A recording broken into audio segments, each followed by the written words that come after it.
본 어게인이라는 제목으로 10분 정도 짧게 말씀 전해 드리겠습니다. 어,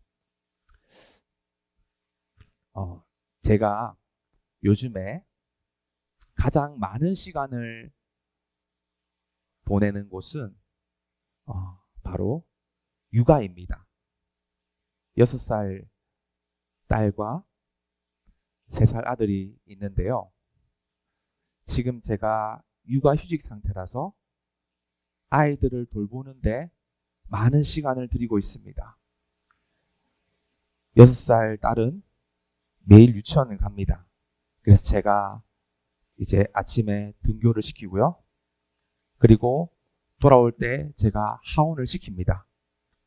그러면서 집에 오면은 이제 식사도 제가 준비를 합니다. 그리고 같이 책 읽고 또 놀고 하는 것도 제가 담당합니다. 그리고 이제 마지막에 씻고 이제 재우는데요. 항상 자기 전에 딸과 함께 하는 의식이 있습니다. 그것은 바로 동화책 읽기입니다. 항상 2권, 3권을 읽어야만이 이 잠에 듭니다. 며칠 전에 이제 여느 때와처럼 동화책을 읽는데요. 해양 동물 과학 동화책을 읽었습니다. 그런데 그 딸이 저한테 끝나고 이런 말을 했습니다. 아빠, 나는 해마가 되고 싶어. 수많은 동물 중에서 해마가 되고 싶다고 했습니다. 왜 그랬을까요? 왜 해마가 되고 싶어? 하니까 그 딸이 이렇게 말했습니다. 해마는 아빠 뱃속에서 태어나니까. 그래서 나는 아빠 뱃속에서 태어나고 싶어. 이렇게 말을 하더라고요. 너 엄마 뱃속에서 태어났잖아. 엄마 뱃속도 얼마나 좋은데. 그래, 엄마 뱃속 싫어. 아빠 뱃속에서 태어나고 싶어. 그래서 제가 그때 잠옷바람이었는데 애 그냥 머리를 이렇게 잠옷바람으로 배에 넣었다가 태어났다 이렇게 하니까 애가 아주 와 태어났다 하면서 좋아하더라고요. 그러면서 이제 태어나기 놀이를 했던 기억이 이제 며칠 전에 있습니다. 여러분 이 새로 태어난다는 말은 우리도 은연중에 하고 있습니다. 여러분 이 생망 무슨 말인지 알죠? 이번 생은 망했어. 다시 태어나야 돼. 또 뭐 어떤 뭐 일을 겪다가 이런 말도 있더라고요. 전생에 막 뭐 아주 뭐 영웅이었나 막 이런 말도 있잖아요. 그러니까 우리는 이제 다시 태어난다는 말을 은연중에 하고 살아갑니다. 그럴 수도 없는데요. 그런데 놀랍게도 성경에서도 다시 태어난다는 이야기가 나옵니다. 그게 오늘 읽은 요한복음 3장 3절 말씀입니다. 심지어 예수님께서 하신 말씀입니다. 내가 거듭나지 아니하면 하나님의 나라를 볼 수가 없느니라. 이렇게 나오는데요. 교환해 보면은 2번째 줄에는 조금 더 쉬운 버전으로 표현했습니다. 그때 거듭나다를 무엇으로 표현합니까? 다시 태어나지 아니하면 이렇게 나오죠. 그러니까 예수님도 우리에게 주문하십니다. 너는 다시 태어나야 한다는 겁니다. 다시 태어난다는 게 뭘까요?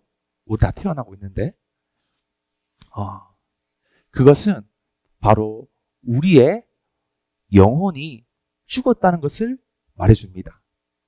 인간은 2 요소로 이루어져 있습니다. 하나는 영혼이고 하나는 육체입니다. 이것들이 합쳐서 인간이 됩니다. 짐승은 영혼이 없습니다. 소나 돼지나 뭐 말이나 영혼 없습니다. 육체만 있습니다. 그래서 막 고기 구워 먹고 삼겹살 파티하고 그래도 괜찮은 것은 그들은 영혼이 없기 때문이에요. 하지만 인간은 영혼이 있습니다. 영혼이 있다는 말은요, 존귀한 존재란 뜻입니다. 특별한 존재란 뜻입니다. 마음이 있고 인격이 있고 고귀한 존재라는 것이 영혼이 있는 존재의 말입니다. 그런데 문제가 생겼습니다. 그 영혼이 살아있는 게 아니라 죽은 상태로 태어난다는 것입니다. 왜냐하면 최초의 인간인 아담이 하나님 앞에 영혼의 존귀하게 살아있는 존재로 태어났지만 아담은 하나님을 반역했습니다. 하나님의 뜻을 거슬렀습니다. 그 대가로 그는 죄에 빠졌습니다. 그 죄로 인해서 영혼이 죽음을 당하게 된 것입니다. 그래서 육체만 살아있는 상태로 나아가게 되었습니다. 하지만 육체도 산 것이 아니었습니다. 왜냐하면 영혼이 본질이기 때문에 육체는 그 그릇이라서 영혼이 죽으면 육체도 서서히 죽게 되는 겁니다. 몇 년 동안 죽게 될까요? 오래 살면 90년, 요즘엔 100세 시대죠. 점점 오래 살려고 우리는 노력을 하지만 결국 서서히 죽어가는 게 우리의 삶에 정해진 길입니다. 그것은 우리의 영혼이 죽었기 때문입니다. 그래서 결국 육체도 죽게 되니 우리 인간은 나면서부터 죽은 존재인 것입니다. 나면서부터 죽어가는 존재인 것입니다. 비참하지요? 근데 끝이 아닙니다. 그 80년, 90년 살아가는 인생도 행복합니까? 그렇게 행복하지 않습니까? 고생길입니다. 고생길. 학교 다니면서부터 치열한 경쟁에, 취업 전쟁에, 또 사고를 당할까, 질병에 걸릴까, 또 여러 가지 광야 같은 인생길을 살 때 죽는 것도 서러운데 그 과정도 고통스럽다는 게 우리의 현실입니다. 유치원, 6살 유치원 갔거든요, 올해. 유치원 가도 경쟁입니다, 여러분. 6살짜리 애가. 왜? 벌써 이제 영어 유치원이 있고요. 그리고 영어 유치원 안 가도 그냥 일반 유치원에서도 벌써 친구들과 이게 파당이 정해집니다. 거기서부터 계속 이 치열한 이 정글 같은 삶을 이겨내야 한다는 것이죠. 우리에게는 아무 소망이 없는 현실입니다. 사람들은 저마다 나름대로의 방법으로 이 문제를 해결하려고 합니다. 열심히 우리가 돈 벌어서 여행도 가고요, 맛집도 가고요, 또 친구들과 즐거운 대화도 하고요, 나름대로 우리의 삶을 이 비참한 현실로부터 이겨내보려는 여러 시도를 합니다. 너무 즐거워요. 좋습니다. 그런데 문제가 있는데 그것은 일시적이라는 거예요. 지나고 나면은 또다시 공허하고 또다시 궁핍하고 또다시 어려움을 직면하는, 그래서 매번 더 해야 하는 그런 현실입니다. 결국 마지막에 죽음은 그 어떤 방법으로도 해결할 수 없는 것이죠. 인간의 행위는요. 기쁜 소식이 있습니다. 하나님께서 우리에게 해결책을 주셨다는 것입니다. 인간은 해결책을 마련했지만 다 실패했습니다.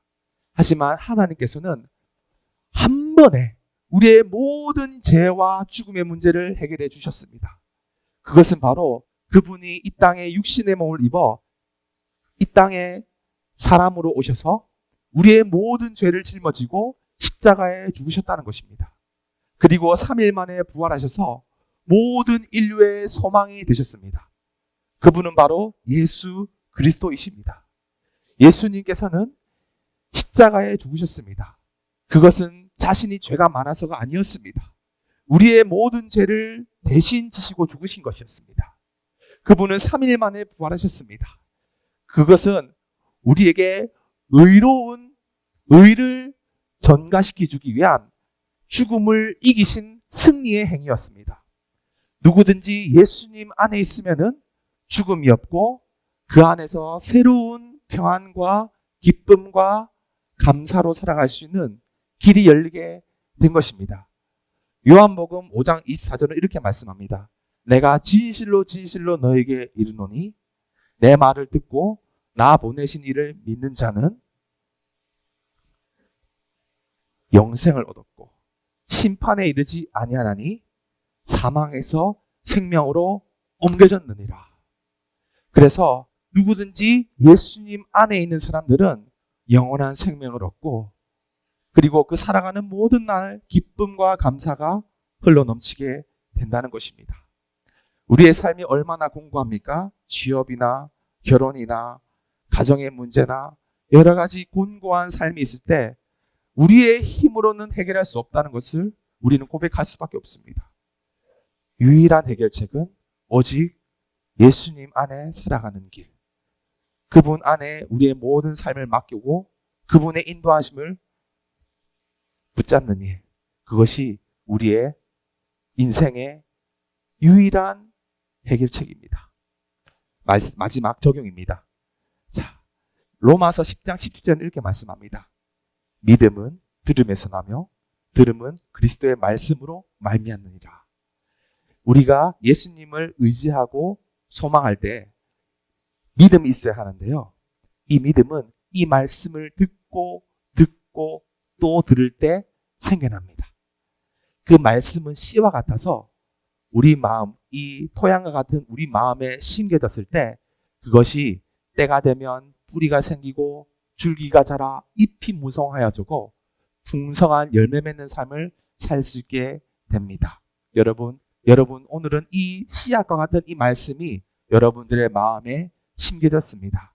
이 말씀을 듣고 또 듣고 들을 때 우리의 삶은 정말 참된 진리를 아는 복된 삶으로 나가게 될 것입니다. 여러분 조심하십시오. 이 말씀 자꾸 듣다가 어떻게 되는지 아십니까? 못 돌아가요. 이전으로.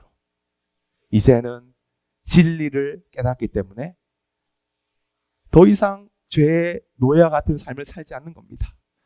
진리 안에서 자유함으로 살게 되는 것입니다. 여러분 그러한 삶을 살기를 소망하십니까? 말씀을 듣고 또 듣는다면은 놀라운 하나님의 은혜가 여기 있는 모든 주의 백성들의 심령 가운데 흘러넘칠 줄로 믿습니다. 아멘.